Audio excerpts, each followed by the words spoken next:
I suffered from painful periods for over 10 years, and I learned a lot the hard way. But today I want to share the lessons that I learned that could save you years of pain and frustration. So, the first lesson that I learned is that you need to take your symptoms seriously.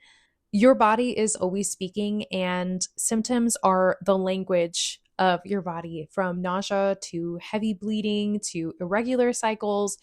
It's your body's way of saying something is wrong, and you need to listen before it gets worse. The second lesson that I learned is that your symptoms aren't actually the root problem, and real healing doesn't come from masking symptoms.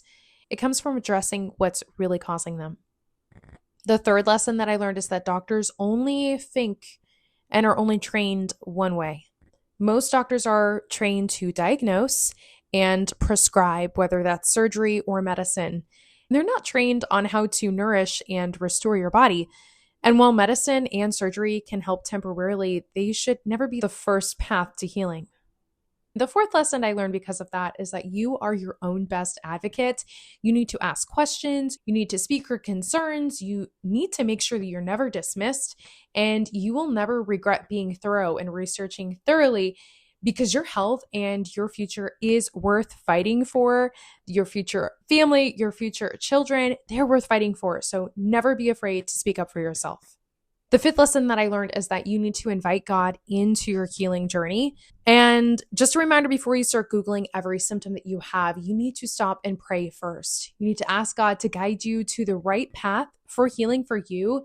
And I know that when I finally took the time to actually invite him into my healing journey after years of suffering, he joined me and he was there and he was present and he led me straight to the solution that changed everything for me.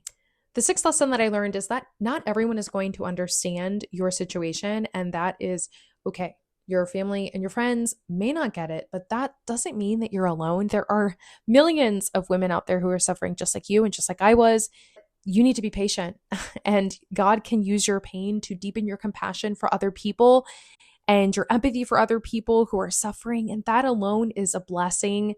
And I'm really grateful that I have that perspective now. The seventh lesson that I learned is that what you put into your mind and what you put into your body really do matter. You are what you eat, you are what you consume, whether that's food, content, social media stuff, whatever. And even the company that you keep with your friends. Healing happens when you nourish your body and your mind and your soul, right? Even Hippocrates tells us that let thy food be medicine and medicine be thy food. And that's just a really important lesson to take in, whether that's social media you're consuming, the food that you're eating, or your friends. The eighth and most important lesson that I learned is ask and you shall receive. It took me years to think to do this. But when I finally offered my pain and my suffering and my fear to Christ, and I asked for his help, he answered. And if he did it for me, then I know he can do it for you too. If you want to know how God finally answered my prayer and what finally transformed my health, watch this next video here.